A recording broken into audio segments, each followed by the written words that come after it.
నేను మీతోనే మాట్లాడుతున్నా. రేపటి యువత కోసం మాట్లాడుతున్నా. వాళ్ళకి మనం ఏం నేర్పిస్తే రేపు వాళ్ళు అదే నేర్చుకుంటారు.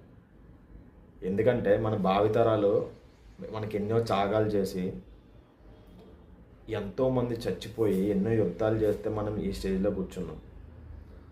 మనం ఈరోజు సోషల్ మీడియా మత్తులో పడిపోయి ప్రతి ఒక్కరు ఆడ మగ తేడా లేకుండా ఇష్టమైన రిలేషన్షిప్లు పెట్టుకొని, ఒక పెళ్ళికి వాల్యూ లేదు, ఒక లవ్కి వాల్యూ లేదు, ఒక ఫ్రెండ్షిప్కి వాల్యూ లేదు, అసలు కుటుంబాలకే వాల్యూ లేకుండా మనమే మేధావులం, మనమే తెలివైన వాళ్ళం అని చెప్పేసి మనకు మనం మూర్ఖులుగా బతుకుతున్నాం.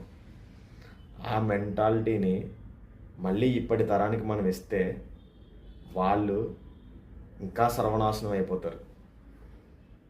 అలాంటి జీవితం మన పిల్లలు అనుభవించాలని మీరు అనుకుంటే, తప్పుడుగా మాట్లాడే ఇన్ఫ్లుయెన్సర్లని, తప్పుడుగా మన పిల్లలకి నేర్పించే వాళ్ళని ఎవరిని వదిలిపెట్టకండి.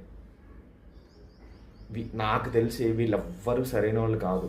వీళ్ళందరూ వీళ్ళ అవసరాల కోసం ఇన్ఫ్లుయెన్సర్లు అయిన వాళ్ళు మాత్రమే. ఒకటి గుర్తుపెట్టుకోండి, మీ పిల్లలు సర్వనాశనం అయిపోవడానికి కారణం ఈ తెలుగు సోషల్ మీడియాలో ఉన్న ఇన్ఫ్లుయెన్సర్లే. నేను అందరినీ అని చెప్పట్లే, కొంతమందినే చెప్తున్నా. వాళ్ళని అయితే అస్సలు ఫాలో అవ్వకండి. గుర్తుపెట్టుకోండి, రేపటి తరానికి మనం ఒక దారి, ఒక మార్గం చూపించాలంటే ఇలాంటి యతవనా కొడుకులందరినీ ఫాలో చేయకుండా మొత్తం అన్ఫాలో కొట్టేస్తే